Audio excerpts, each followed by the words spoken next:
Welcome to Beyond the Huddle, the Central Arkansas FCA podcast where faith meets competition. I'm your host, Zach Rose. My co-host, Josh Ader, is not here with us. So sad, so sad. But we have a very special episode for you today. I'm super excited. We have a dynamic duo in here who I know is going to share their hearts. And I'm excited to learn more about your stories as we kind of dive into that here in just a minute. But Scott and Pam Cameron are here with us. They are newer to our FCA team, but not our newest members. And I'm just super excited to see how you as a couple are serving together on FCA staff and impacting the kingdom in the schools that you're at. So again, just super anxious to hear all that the Lord has done in your life to lead you to Central Arkansas, because I know you're not originally from this area. So let's go ahead and just dive right into it here. Scott, we'll have you share first and Sure. Just share a little bit about yourself, maybe some of your upbringing, we'll run from there. Yeah, I didn't come from a Christian family. My parents were Church of Religious Science, which is a cult and very strange. Um, I can go back probably to the age of 5, with my parents teaching me stuff about Church of Religious Science, and God was there with me the whole time, even though what they were teaching me was not biblical. My parents didn't believe in Christ. They didn't believe there was a God. They didn't believe there was a hell. And at 5 years old, my parents are teaching me this, and I can feel God over my shoulder going, no, that's not right. I mean, it's strange, but at 5 years old, not believing your parents was unique, and then to come to find out as I got older that it was a cult. I got born again in 1978 by Greg Laurie in Southern California, a huge pastor there before he had his own church, when he had hair down to the middle of his back. So it was amazing. Born again then, and I knew of God. I knew there was a God. I believed in God, but I didn't have a relationship with God until I was in my early 30s. I'm 65 now. Yeah. So. And sorry, where did you say you grew up in? Southern California. Okay. Grew up in Southern California. Yeah. Lifetime as a firefighter. Okay. Mostly around motorsports. Yeah. Started in drag boat racing, and we were losing drivers by death. Yeah. Constantly back in the 70s and 80s, which led me to NASCAR. I've been with NASCAR. This is my 30th year with NASCAR as a firefighter. Been 18 years at Talladega Superspeedway as a chaplain for them. So, and that all goes back to my very first rescue in drag boat racing. To make a long story short, we had a boat crash. We went out and rescued him. The rescue went terrible. We get the driver on shore. I'm doing CPR on him. He was clinically dead at that point, but we were trying to revive him. I looked up, and here's his wife and a little kid under each arm while I'm working on Dad. And Dad dies. I wasn't mentally capable at 18 or prepared to handle the death. Yeah. I turned to alcohol to soothe the pain. I didn't become an alcoholic, but I drank after the races to soothe that. And I never become an alcoholic, but I used it.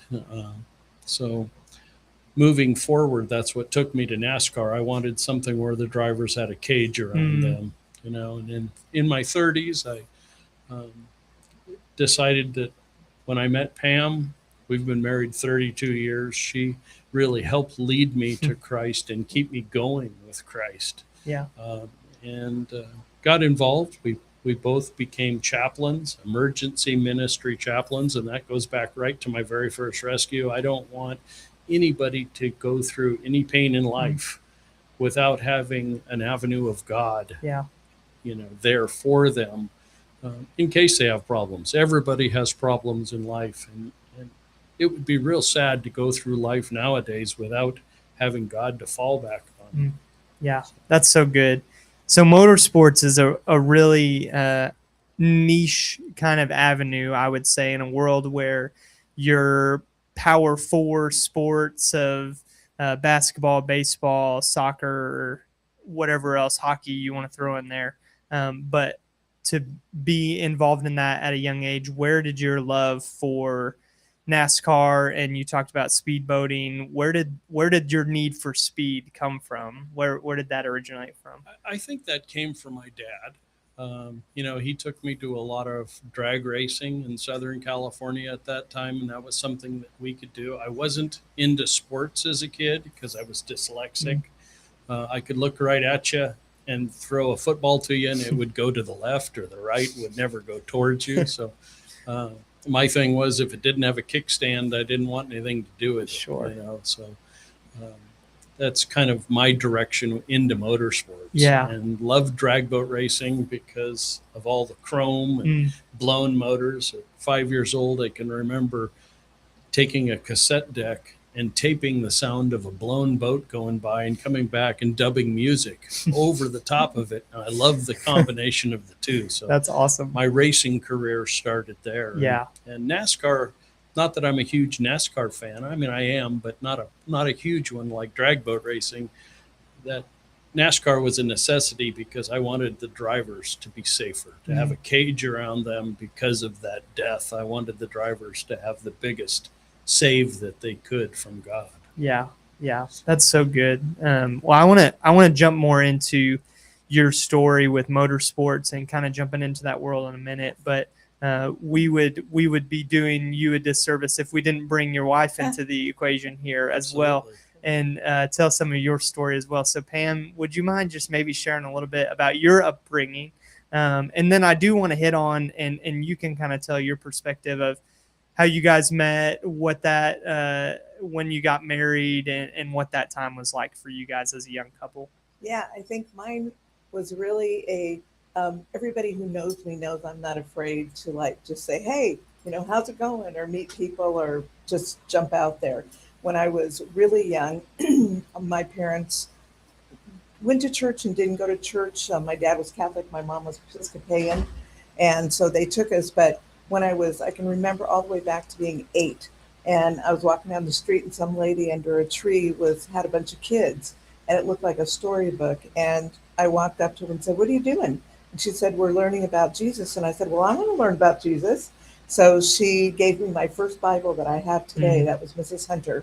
And ever since then, about 2 years later after that, a girlfriend of mine invited me to a Catholic church. And at 8 years old or 9, I would get up on Sunday by myself, get dressed, ride my bike over to her house and go to church with them. And I think one of the things I remembered as far as bringing your family into it is we were at the river and I was crying and my mom said, what's wrong? And I said, all the kids are making their first Holy Communion today but me. And she said that was the first time she realized that I had a calling, that I really had something that Jesus was pulling at me. And to that day, until she passed, she said she felt about it. So it was one of those things about parents taking notice of your kids in their identity of what they're doing at that time. And I think once I got older, you go into that party stage. I lived out at the beach, and all kids falter and go off and do whatever they're going to do and stuff. Well, right down the road in Orange County, they had people like Greg Laurie, but where we were in Manhattan Beach and all that, nobody was talking about it. So it was like, I think it did the youth a disservice at that time because we could have been a lot further. And FCA wasn't out there at all. And I was in semi-pro sports and had made the junior Olympic team to be accepted to go for time trials.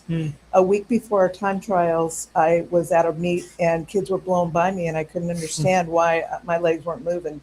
And they took me to a doctor and told me that your shin splints look like that thing you put down a drain and that you will never be able to run track again. Wow. So I went into a deep depression as a kid because everybody knew you as Ricochet or Speedy.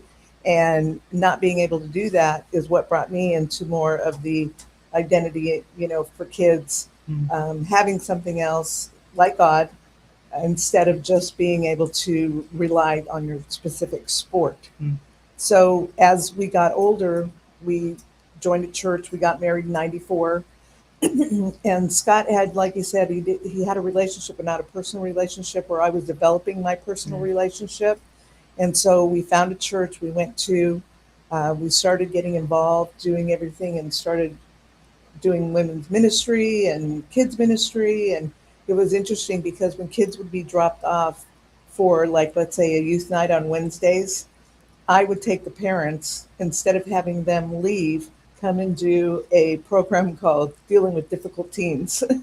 Little did I know that as I had done that program and then went through our lives, which Scott will tell you, we've had some ups and downs, crazy, where my big thing is, I guess I could write a book on it. It would be about trust. And that's my big thing in my relationship with God, is how I've learned to trust him through everything that we're doing, and that I want to, expose other kids to, if you will. Yeah. So we started, like you said, our chaplain ministry and working together. We have 2 daughters. One of them, like I was telling you, I thought it was like a movie. It was one of those things where you have all these experiences and you realize that those are going to be used later on. So we had got married and I couldn't have any kids. I lost a couple of them, and then became a stepmom, and then also later on an adoptive mom. So we started that program, and it's funny because I thought about that in our business life and how we've got businesses and they were very successful and lost them. But as we go through all of those changes, God brings you to a point where if you are trusting in him, that you can share those experiences with others. And I thought, well, some people normally have one of those. They either can't have kids or whatever, or their financial problems or medical. I said, but we've had kind of like all of them. So I thought, okay, this is like a huge book here that I could start. And I talked about it and I said it'd be called The Big U-Turn in Life. Yeah, that's so good. So much to learn from your story, I'm sure, and both of your stories together, of unique life circumstances, things that we talk about on this show a lot. Everyone experiences pain. If Josh was here, he would say the common denominator of the human race is that everyone experiences pain at some point in their life. Exactly. And as we trust in God and develop our relationship with him, it is so incredibly encouraging to see how God uses pain to be able to further reveal his glory through us and in our Absolutely. situations. And I know for you guys, that has been a big part of your story growing up. So as you transition into married life and stepping into chaplaincy, was that originally with NASCAR first, or did that start off in a different segment? I was blessed at the church that we went to in Southern California for 17, almost 18 years. There was a fire chief that was California Department of Forestry fire chief, which is the largest fire department in California, became a pastor at the church we were at, and he wanted to start a chaplaincy. He was asked by the church to start a chaplaincy. And he came to me. His name was Tom Tisdale, just a wonderful man, just had really changed my life now looking back. And with all of his knowledge, we started a chaplaincy at the church, and we had it up to 50 chaplains. And that's where the basis of our chaplain class that we teach for free for any church that, or fire department or sheriff's department or police department that wants a chaplaincy, we're willing to come in and teach it for free and help them get started. That's where all this came from. It was from Tom Tisdale. Yeah. And so that's where everything grew. Pam, when we got married, I was a believer, but I didn't have that relationship. And she prayed and prayed and prayed for me to get a relationship with God, not knowing how far it would take it to today being an ordained pastor. Yeah. I don't think she ever envisioned that at all. Wow. That's quite a journey. You talked about your time as a firefighter. So how long were you in just firefighting in that realm?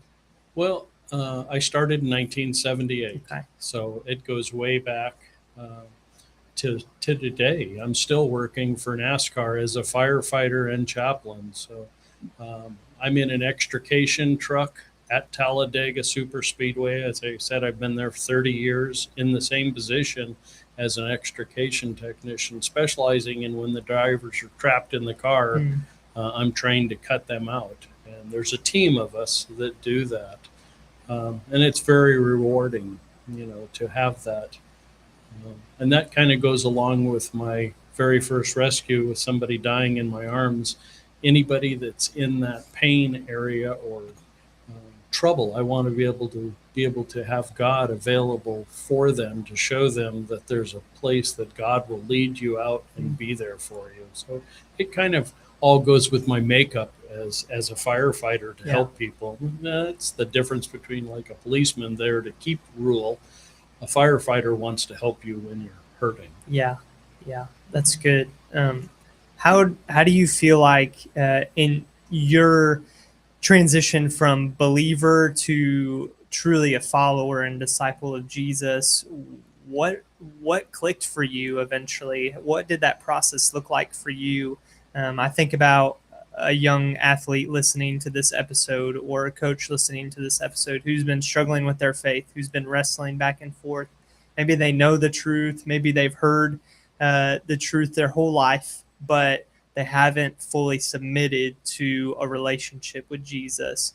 What did that process look like for you? How did that refine you and stretch you? And what eventually led you to fully just say, you know what, Jesus, I'm all yours. Like, you can reign in my life however you please. What did that process look like in your life? Wow, that's a huge story. We could talk all day on that one. We've had our ups and downs, in business. We were also business owners, and we've had businesses that failed, not because of stuff that we did ourselves, but the outside circumstances, whether somebody cheats and it ends up taking us down too. We've had that. We've had economy go down. So to answer your question, with all of these negatives, the common denominator of good has always been God. Wow. And I can remember we owned a trucking company, and we had a truck that crashed. Driver was hurt severely. Ended up dying in the hospital 30 days later. Was in the hospital for 30 days. And at the same time, while we were tending to him and being there for him, we had a controller at our business embezzle $100,000 away. And I can remember laying on the couch, so nervous. How do I handle all this? I was in my mid-30s. My legs looked like a wave. My muscles were just contracting, going in and out, trying to handle all this myself. And that was the turning point for me to give it to God. God, I was doing it all myself. It was all Scott. If I just turned it over to God, he would handle all that. Clear all of the negative and help me walk alongside me. That's when I got a relationship with God. And that's been 35 years that I've been perfecting. How does Scott let God take control, get rid of the human self, and do it God's way? Yeah, that's so good. So Pam, as he's walking through that in his life, and as you're getting a front row seat to seeing all that the Lord is doing, moving through, how do you support him as a wife in a season like that, where you don't want to be overbearing to where you're making that choice for him, but allowing him to make that choice, and I'm sure praying for him in that season? What did that look like for you to support Scott in that season as he's navigating it and let figuring me that step out? in here real quick before she speaks. What happened? Pam is the most supportive wife, and I give Pam 100% credit to all of our success in ministry, in business. She is the backbone of us. We are really a team together, and it's not what either one of us did. It's both of us together make one giant diamond. Yeah. So neither one of us are tremendous apart. We are just a lump of coal, but you put us together, that really is a diamond that shines together. And that's based on her drive, her motive. So for support, to answer your question for her, she is amazing. I've always said I married up. I think one of the things that we do is a lot of couples, when stressful situations happen or things that are life changing, like can't have a kid, and when you're losing one, or when you have a business that's multi-million dollars and you lose it all, and including your house, and you start over. I think one of the things God gifted us is with that trust, if you will, again, because that's my word, is that it binds us together. Where he failed or where he's lacking, I support. Where I'm lacking or behind, he pulls that together. Yeah. And I think we don't blame. There's no blame game.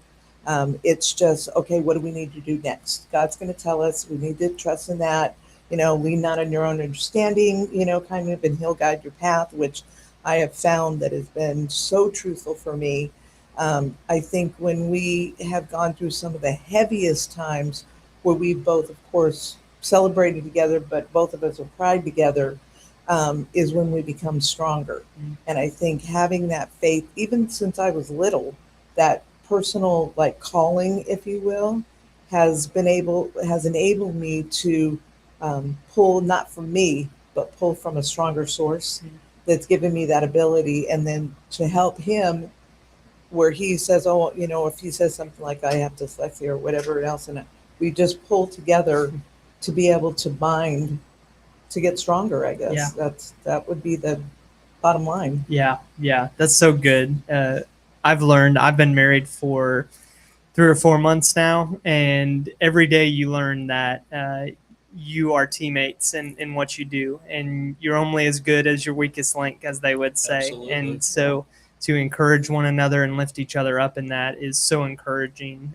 And to kind of emphasize that within what you are currently doing with FCA, would you mind sharing a little bit about the schools that you currently get to serve in here in Central Arkansas? Sure. We haven't really talked much about that yet, and then we'll kind of dive into some of that now as well. Yeah, I think one of the things, just a caveat on what we were saying, even in our wedding vows, our pastor that did it was talking about 2 little scraggly Charlie Brown trees, and we put it together, it became a big pine. So it's just one of those that even from the very beginning, we've done that. Even for FCA, when we first came in, we were in a crossroads when we had left California and moved to our house that we had in Arizona. Scott was trying to figure out, I'm going to let him tell you that story about what and drew us to FCA. But what I can caveat on that is that when he started talking about it, the mission, the vision, I've always wanted to do full-time ministry, but doing, not a lot of women want to do a trucking company full-time and have it. But once we got into this position where we could do full-time ministry, it was like, wow, I want to know all about this. I want to see if they have something for me. And I think it was exciting for us to start that journey long before we came here. And he tells a story about when we first were going to move to Arkansas, it wasn't on our radar. Our daughter lives here. We have grandkids, and she had talked about, I want to go to your house. And Scott will tell you, that was his breaking point. He said, oh, we need to go. So he started looking up ministry out here, and he found FCA. But as he was telling me about it, and I'm thinking, wow, this is God's opportunity for me to be able to do full-time ministry. I want to know more. So we started to do the research on it, and then I'll let him go into it because his story was like right out of something God would pull, he would do. Yeah, we came over for our granddaughter's 3rd birthday. Little tiny blonde runs up to me, Grandpa, I want to go to your house, because we lived in Lake Havasu, had a house right on the water. We did boating, golf carting. So she saw that as fun, and that's what Grandpa represented. So when she says, I want to go to your house, she didn't realize how far away it was in Arizona. So that's when we decided we're moving here. So I found FCA. I was a pastor in Arizona got ordained there in Arizona as a pastor. And we decided that we were looking for a Christian job out here. So I opened up Indeed, and first thing that popped up was FCA, and started researching FCA and going, wow, this really fits me as a person. This is exactly where I want to be in teaching people about Christ and to lead a life with Jesus. And just everything about it, there was zero negatives on what they were doing. So I started all the background within that. I filled out an application online, and I didn't hear anything back within a week. So I said, okay, maybe they already found a person. But it was that voice again, the same voice I had as a kid. You need to push on, push harder. So I found Jeff Wilkerson's information online, all his personal information. Took me about 2 hours to find it. So I called him, left a message with him, that I'm an ordained pastor. I've worked for NASCAR at that time for 27 years, been a chaplain, emergency ministry chaplain, and I'm being led to FCA. Left that message, and about 10 minutes later, I get a phone call, and I look down, and it says Benton, Arkansas. So I knew who it was. So I said, this is Scott. And he said, this is Jeff Wilkerson. And he sounded like a 5-year-old kid that just was told he's going to Disneyland for the second time. That's how excited he was. He says, I didn't answer the phone because I was praying for God to bring us somebody special. Wow. And that just said, okay, God, this is where we're supposed to be. So I started all the background research into FCA and doing all the training. And Pam, as I said, is the backbone of us. And she's been there 100% behind me in everything I do. Anytime I do a men's study or a Bible study, she always wants to come alongside me and do it with me. That's her drive to study about God. So as she's doing the study with me, preparing to apply for FCA, she's going, man, this is great. This is really something that I want to do too. She's always been into women's ministry, was her everything. I mean, everything in ministry was around women's ministry, is what she had that desire. So I said, I've got a 3-way call with Jeff. Why don't I'll ask him if you can get on. And so they ended up talking a half an hour, and he says, Pam, did you realize that 51% of the coaches out there are female? And she says, no. And I didn't grab that either. So that opened that door. And he said, well, Scott's going back to boot camp. Why don't you come along? We'll pay for everything. Come along with him. And it's just been a whirlwind. Yeah. We went back, and I gave a 4-month notice to the church I was at. We decided to put our house up for sale. And make the move out here to Arkansas. Yeah. And I'll tell you, it's a move from Southern California and then Arizona on a beautiful lake to come to Arkansas, which we had looked at places to retire, and Arkansas never even came up in the conversation. It's the best thing we've ever done. Wow. We absolutely love Central Arkansas. We even love the weather and the humidity. When you come from Havasu, where it's 128 degrees, over 100 days in a row. That's a little bit of different heat out there. Yeah. The heat there is killer. Yeah. 128 degrees. It's kind of like when you bake cookies and the chocolate chip cookies are almost done, and you peek the oven open to look at your cookies to see if they're, and that heat hits you. Yeah. That's what Havasu is like, but it goes 90 days straight. Yeah. Without even getting under 100. So, wow. We came here, and just God has been kicking the doors open. We're in Sheridan School District, and we were told, Sheridan is kind of out there, and they had a couple issues getting people to go that far. And, we were open. We didn't know anything about the area at all. All we knew was Benton and Bryant. So we looked around that area, and we don't know. We found Grace Church, which is in East End, Arkansas, and absolutely just fell in love with it. Started watching online from Arizona. It's kind of funny. Our daughter's 37 years old, and I called her and I said, hey, honey, Caitlin, we found a church that we really, really like. And she says, oh, what church is it? And where is it? And I said, it's in East End. I said, how's that area? She goes, oh, it's nice. It's nice. It's very country, rural. And I said, that's exactly what we're looking for. She says, and what church? And I said, Grace. And she starts laughing. I said, honey, what are you laughing at?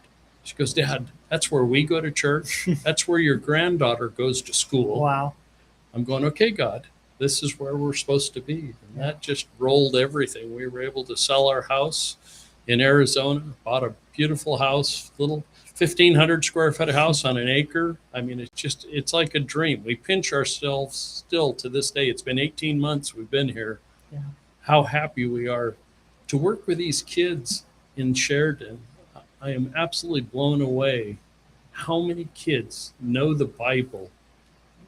Amazing, front to back. Yeah. The football players, the soccer players, and softball, the girls are just, all of them are amazing. I'll let Pam tell the story about she's even led a retreat for the cheerleaders. I think one of the things that we really loved is when we came, we used that trust thing again, because we came actually with just a small trailer. We had sold everything else. And we came, we even got the bed that we were sleeping on that night that we moved here. So when we didn't know anybody, maybe a few people, and then to go down into Sheridan and to start really getting involved with the kids and just showing up and being there. Chaplaincy is ministry of presence. And I think it kind of rolled over into that because that's what they need. They need that ministry of presence to know that someone's out there rooting for them and just there for them and just wanting to share. But having everybody open up, the school board, the principals, the coaches, the ADs, just being open. We have a coaches huddle where we have about 8 coaches that come in Thursday morning, 6 a.m. A little early for a lot of them. We're trying to get another one started that's a little later so we can get more people to come. But just to have that kind of support and that kind of just acknowledgement that God's needed, God's needed. But I think as Scott was mentioning, there's a lot of kids, it's the Bible Belt, there's a church on every corner, but there's a lot of kids who know it, but there's also a lot of kids who don't have any relationship. It's been forced, like a lot of kids, they have to go to church every Sunday and then they get to that teen years and then they kind of go, I'm doing my own thing, going off, and then they may come back in their late 20s. We hope to see that, there's a lot of things going on, but I think down in Sheridan with that, the huddles that are being built, the kids are taking ownership. We've done God through us has been able to do a field of faith. Yeah. We had about 820 people come last year for, I think it was our second one. And we did over 500 and something kids who came for Courts of Faith in the spring. Yeah. So it's really exciting to see the difference in what just presenting the word can do, kind of breaking it down for them. I love our E3. I love our leadership training that we can give them. We provide the resources for them that they otherwise might not have.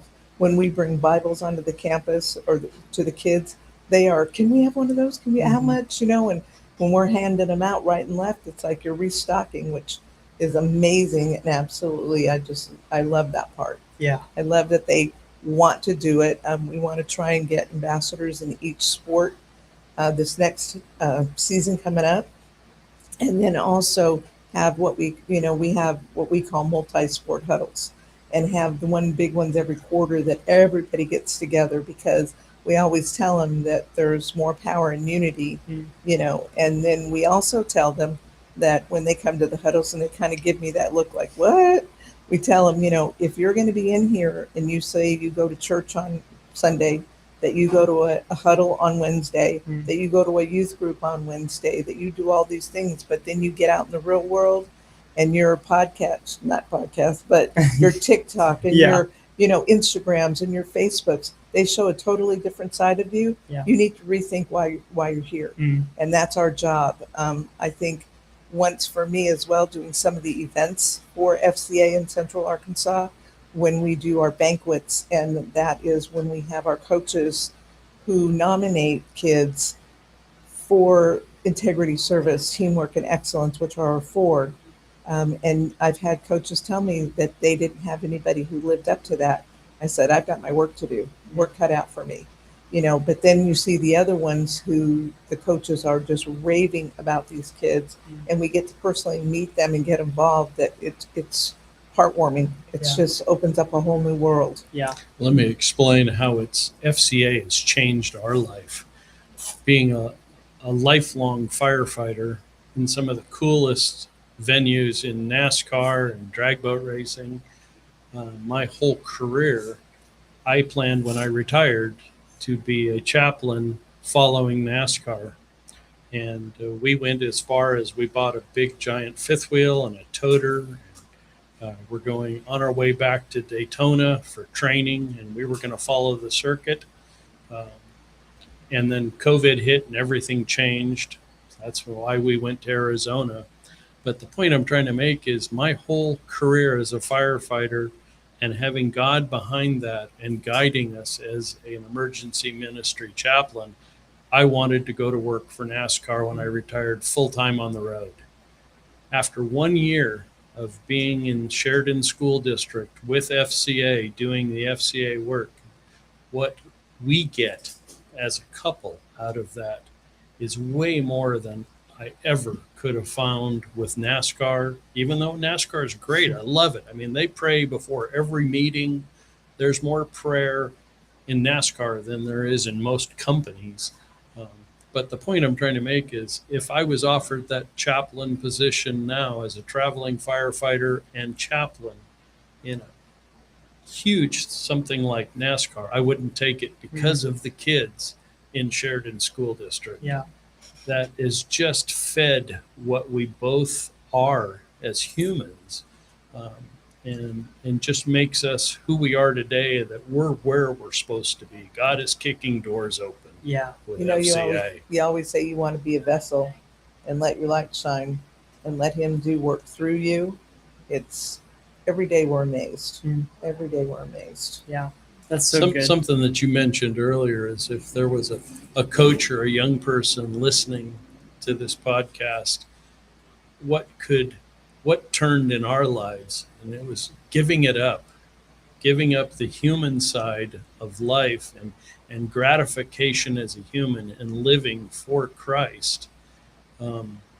Before you have that, it looks like a huge something that you could never achieve, and you really want to self-gratification. When you realize that it all comes from God, his gratification that you're doing right, which is everything that FCA is about, is way more beneficial than ever it could be doing it ourselves. Yeah, that's so good. You said something earlier, Pam, that I want to expand on for just a second, and it's the ministry of presence. That was one of the first things I learned in FCA ministry.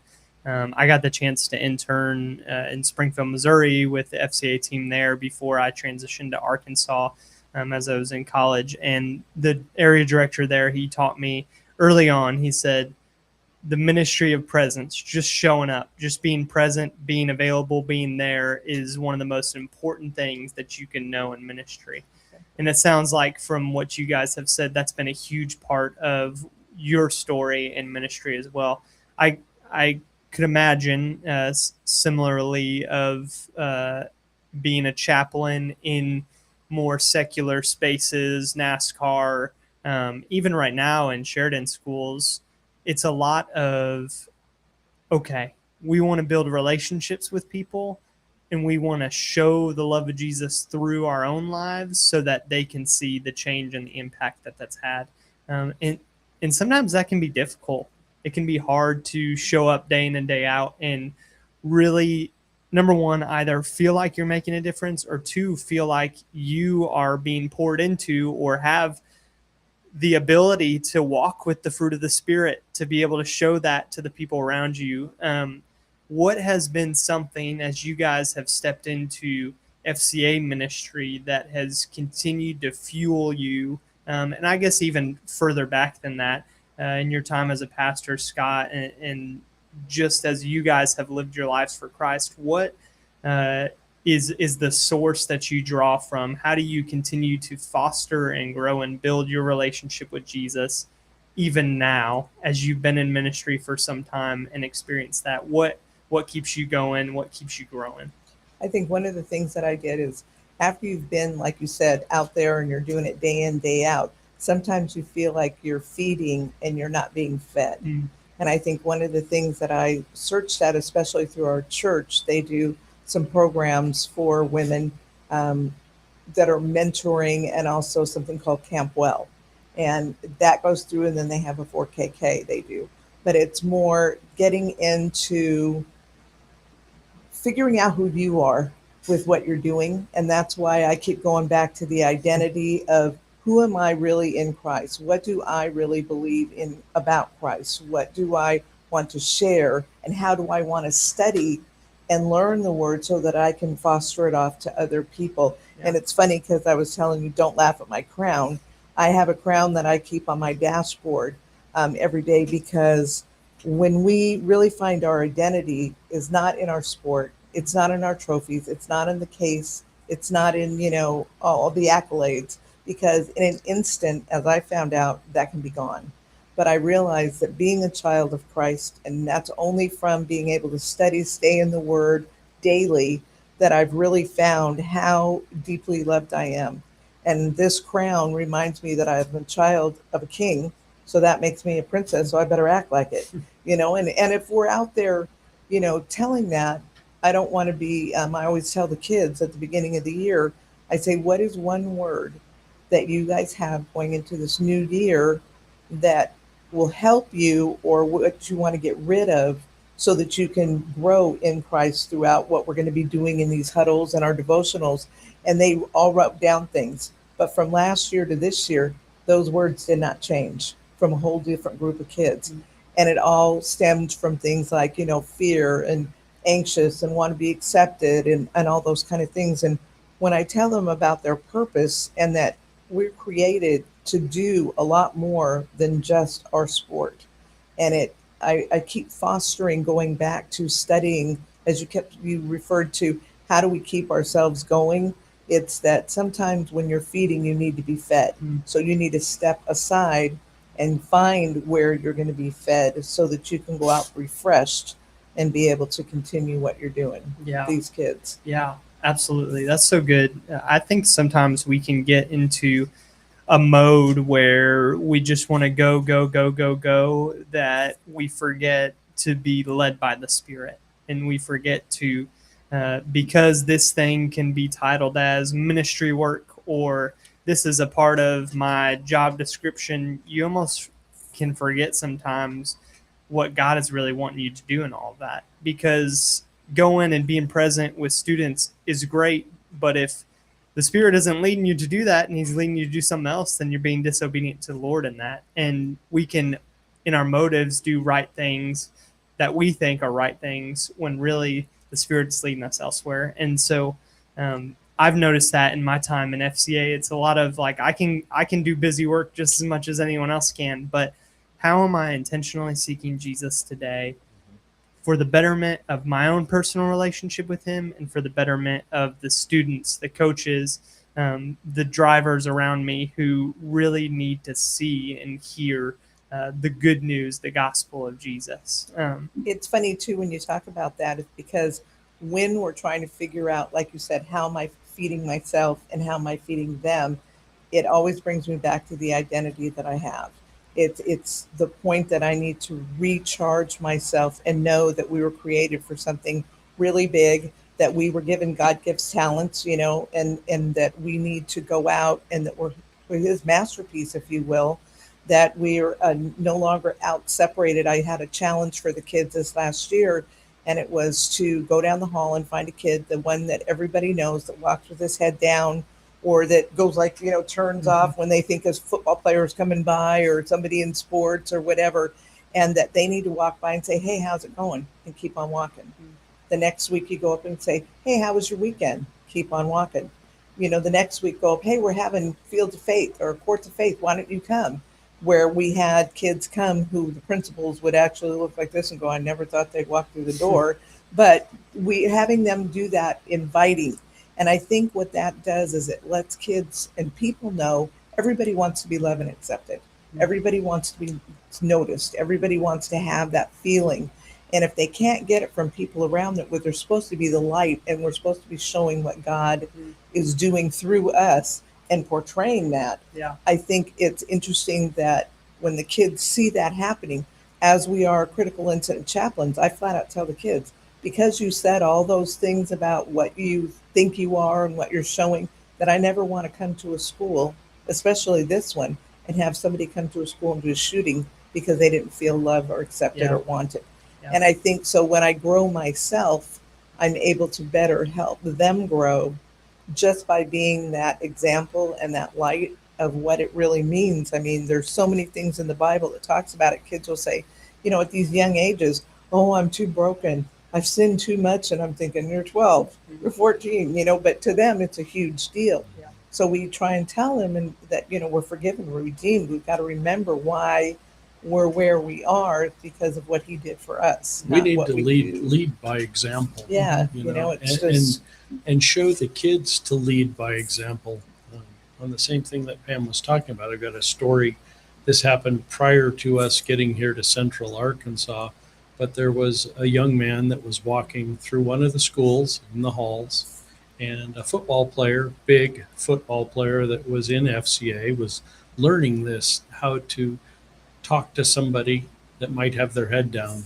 And he did it. This big football player talked to a kid that was walking with his head down, and you don't have to be buddies with them.